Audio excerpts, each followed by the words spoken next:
Welcome YouTubers. As you can see here, I have a long piece of wood. This is the bed frame I'm building, and I need to clamp the legs on. That's one each end. Now the longest clamp I have is this here, this style. So I need something that's about 200 centimeters, 2 meters long, and these are just over a meter each, so I'm trying to figure out a way of putting them together to make one long clamp. So the first thing to note is that these clamps have a rivet here, and that's to stop this piece from falling off the end.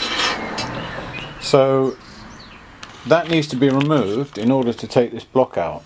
I tried to remove it with a hammer and a punch, didn't have any success. So you can see there that I've ground away the rivet, and I can put a bolt through there to stop this falling off, or alternatively I could drill through there and put a permanent bolt in, nut and bolt with the lock washer, to stop this coming off in the future.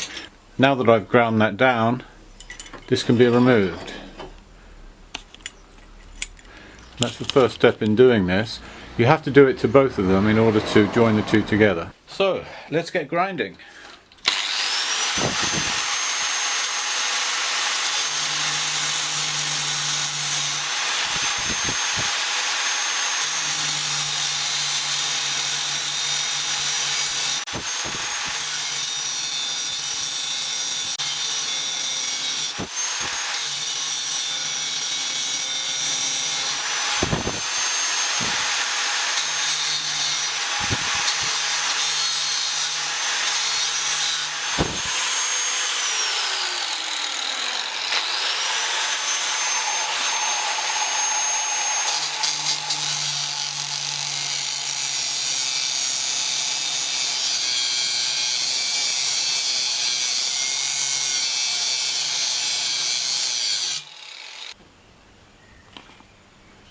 You can see there the rivet's been ground down. There's the other side. It's very difficult to bang the rivet through. I tried it with a punch, but it doesn't want to come through, so I just leave it like that. At this point you can pull this out and slide this off. The next thing is to measure from under here, the underside of the T-bar, down to the place where the clamp is sitting. In my case it's the table here, the saw table, and it's 2 inches and 1/16 or 53 millimeters. So I'll be using those measurements.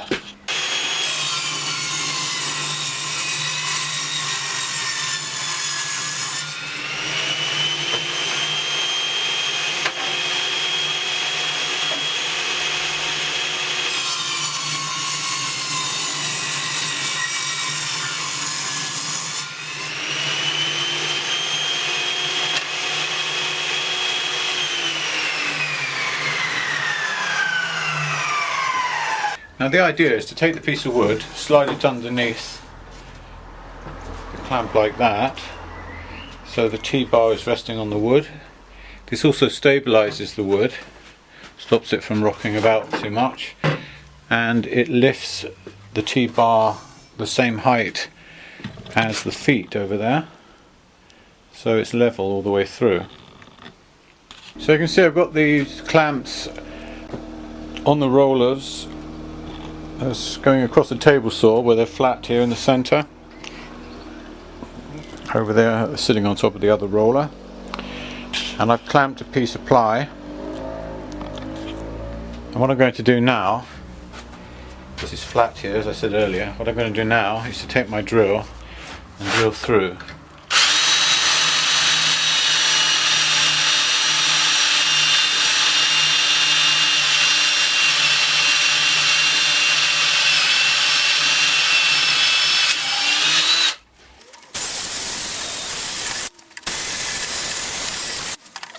So the next thing I'm going to do is pass some bolts through the well, I'm going to try to pass some bolts through the ply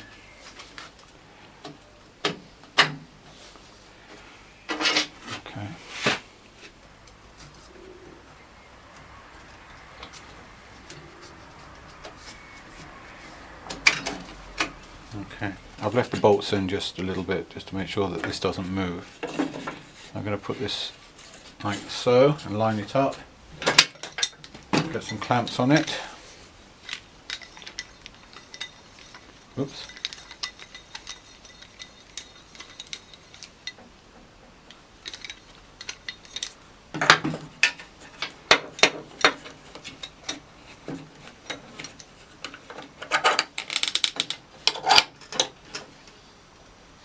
Okay.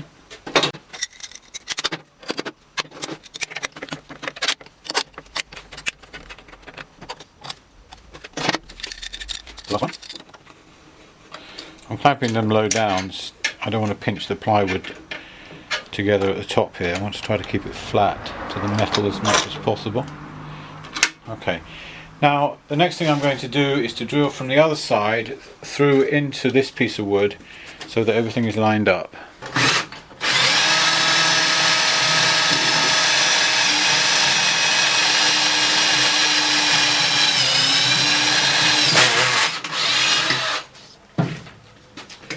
So I'm drilling from the other side. I had to move this clamp because it was covering the hole.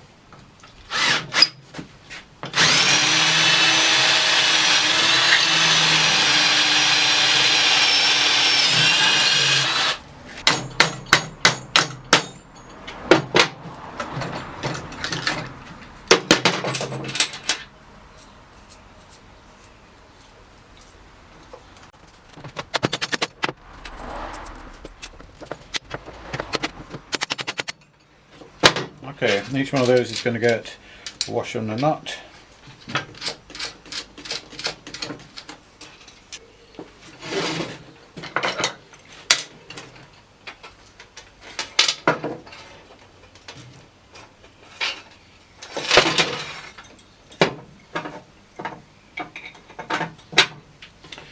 Now I can put this all back together.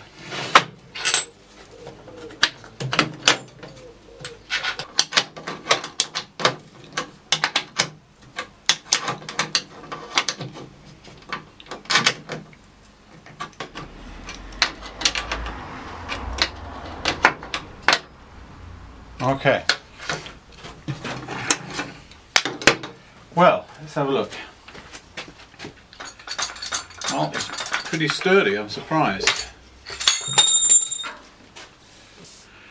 I think it'll do the job, and interestingly enough it's resting and balancing on the wood, which is nice.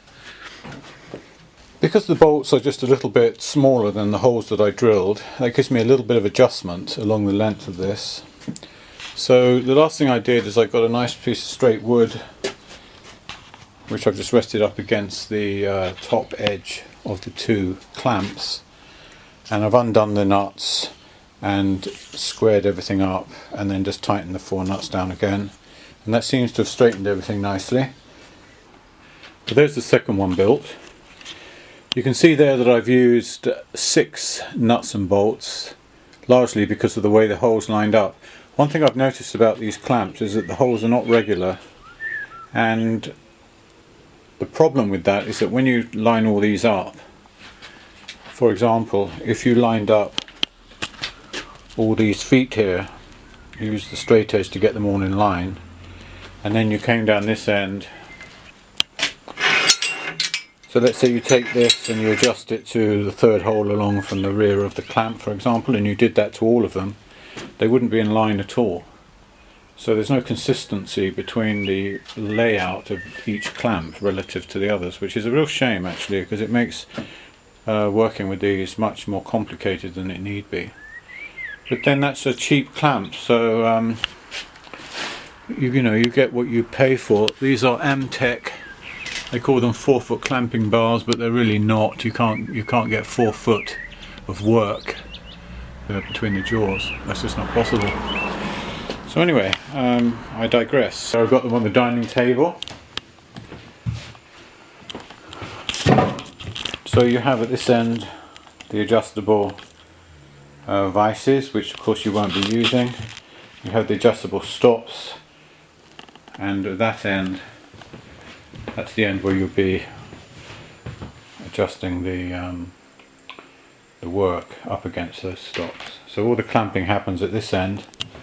The two clamps at that end are basically redundant, and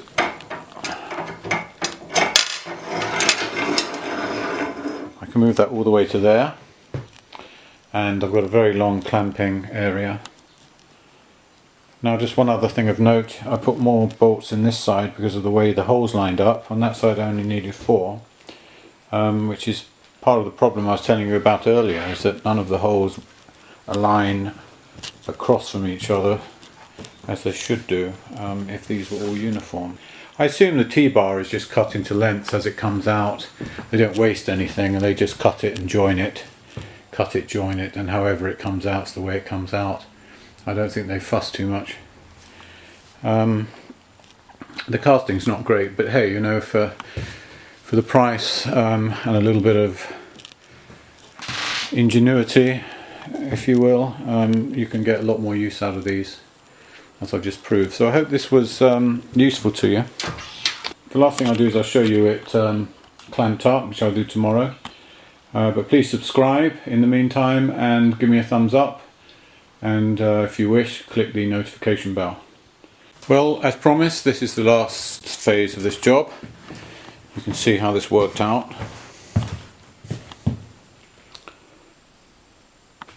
In fact, it occurred to me that I could possibly have not used these.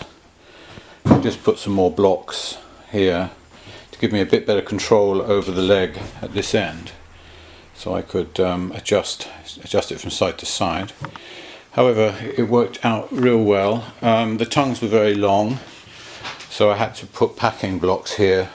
Devices no longer reached, so I had to keep winding them out and dropping in some new blocks to get a good compression. Of course, that's not a problem, it's easy to do. I think it was a success. I recommend it if you have maybe 1 or 2 projects that need this kind of length. There's really no need to go out and buy very expensive clamps. It's worked just fine. For an hour and a half of sort of customizing it, I think it's a good idea to save a lot of money. Anyway, I hope you enjoyed the video. You know the drill. Press the subscribe button and press on the notification bell if you so wish. Help the channel grow and help to pay me back for some advice if you used it. And I'd appreciate that very much. Thank you. Speak to you soon. Bye.